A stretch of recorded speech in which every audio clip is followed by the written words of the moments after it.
Oke, Assalamualaikum warahmatullahi wabarakatuh. Jadi pada video kali ini saya akan menjelaskan tentang uji anti diare dan uji laksansia.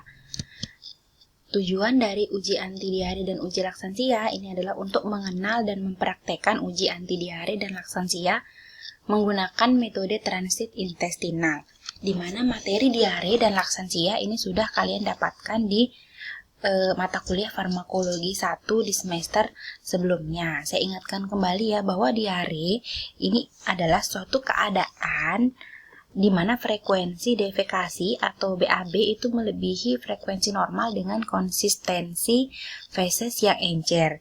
Berkebalikan dengan sembelit atau konstipasi, di mana frekuensi defekasinya itu menjadi tidak lancar dan tidak teratur dengan konsistensi feses yang keras, seperti itu. Nanti bisa kalian review kembali ya, contoh-contoh obatnya apa, itu sudah kita pelajari di mata kuliah farmakologi 1.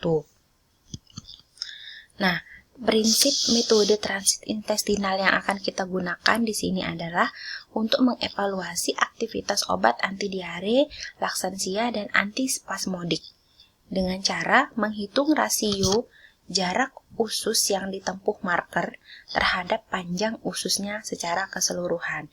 Nanti kalian akan lebih paham ketika sudah saya jelaskan di bagian cara kerjanya. Jadi metodenya yang kita gunakan di sini adalah metode transit intestinal. Nah, ini jadi uji anti diare. Jadi prosedurnya, nanti hewan ujinya kalian puasakan terlebih dahulu kurang lebih 18 jam. Itu jangan kalian kasih makan, tapi tetap kalian berikan dia minum air putih. Sebelumnya kalian timbang, kemudian kalian kelompokkan masing-masing 1 ekor mencit menjadi 3 kelompok. Kelompok pertama, kelompok kontrol yang hanya kalian berikan CNCNA dan NaCl 0,9%.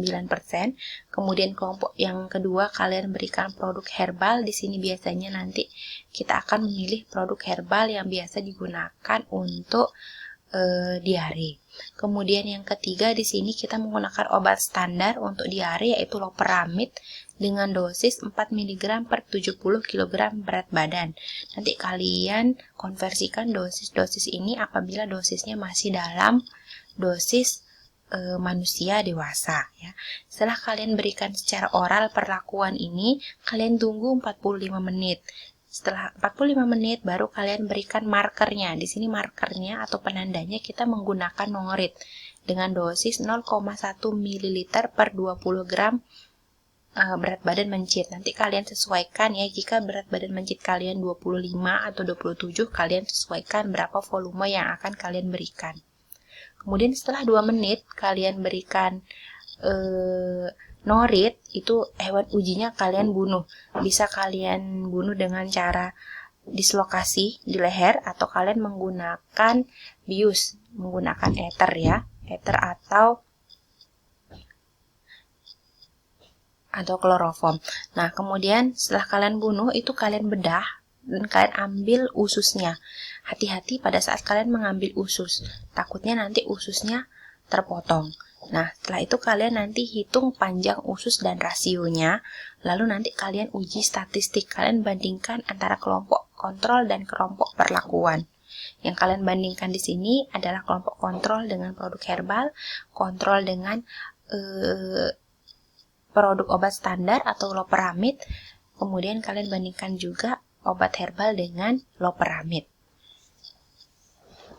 Nah, kemudian ini untuk uji laksansia, sama ya, jadi hewan ujinya itu kalian puasakan dulu 18 jam, tidak usah diberi makan, namun tetap diberi minum, kemudian kalian timbang dan kelompokkan masing-masing nanti 1 ekor mencit ya. Itu kalian bagi menjadi 3 kelompok. Kelompok pertama kontrol yang diberikan CNCNA plus NaCl. Kemudian yang kedua ada produk herbal yang digunakan untuk mengobati laksansia.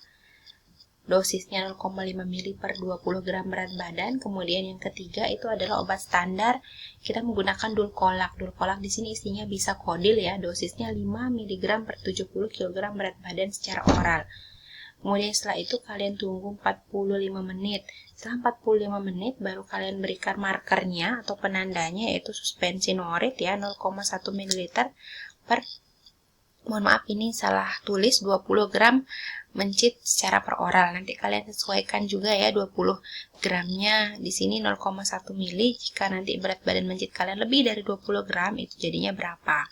Setelah itu 20 menit kalian tunggu, kalian bunuh sama halnya dengan yang uji anti diare, mau pakai dislokasi atau mau pakai bius dengan menggunakan ether atau kloroform. Setelah itu kalian ambil ususnya, hati-hati jangan sampai ususnya potong atau potong maksudnya tidak mengambil usus yang panjangnya. Takutnya nanti malah yang kalian ambil itu terbagi menjadi 2, jadi tidak bisa kita gunakan ya untuk mengukur nanti. Kemudian kalian hitung panjang ususnya dan rasionya, lalu kalian uji statistik. Sama halnya dengan anti diare, nanti kalian uji kontrol terhadap herbal, kontrol terhadap perlakuan obat standar atau dulkolak, kemudian herbal dengan dulkolak. Ini nanti setelah kalian matikan tikusnya atau mencitnya, ini kan prosedurnya seperti ini ya. Kalian sudah mempraktekkan kemarin di farmakologi 1. Kemudian setelah itu kalian bedah prosedurnya seperti ini, pembedahannya.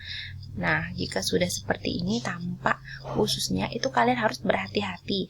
Jangan sampai nanti ususnya yang kalian jepit kemudian ususnya potong. Kalian tidak mengambil keseluruhan panjang ususnya, jadi kalian akan susah untuk menghitung panjang usus dan rasionya. Jadi di sini dibutuhkan ketelitian atau kehati-hatian dalam mengambil ususnya.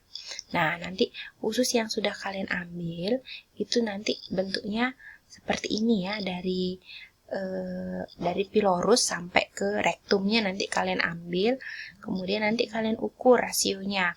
A ini adalah rasio yang dilalui oleh marker. Rasio itu dihitung dengan cara A per B. A itu apa? A itu adalah panjang usus yang dilalui oleh marker atau norit kalian. Nanti ada tandanya di sini ya. Kemudian B itu apa? B adalah panjang usus secara keseluruhan. Jadi nanti ususnya kalian bentangkan, kemudian kalian ukur menggunakan penggaris berapa panjang A dan panjang B. Setelah itu kalian bisa menghitung rasionya berapa dengan cara A kalian bagi dengan B. Ini catatannya, usus dikeluarkan secara hati-hati sampai teregang. Panjang usus yang dilalui marker norit mulai dari pilorus sampai ujung akhir yang berwarna hitam itu diukur dan dibandingkan. Kemudian dibandingkan dengan panjang usus keseluruhan dari pilorus sampai sekum atau mendekati rektum. Nah, kemudian kalian olah datanya secara statistik. Di sini jika rasionya kecil, berarti itu menandakan bahwa memang benar dia merupakan obat anti diare. Namun jika rasionya lebih besar, itu menandakan bahwa dia adalah obat yang berefek sebagai laksansia atau antispasmodik. Perbandingan rasionya dengan siapa? Rasionya dibandingkan dengan rasio pada hewan tanpa perlakuan. Seperti itu. Oke, baik, sekian penjelasan dari saya. Saya akhiri. Wassalamualaikum warahmatullahi wabarakatuh.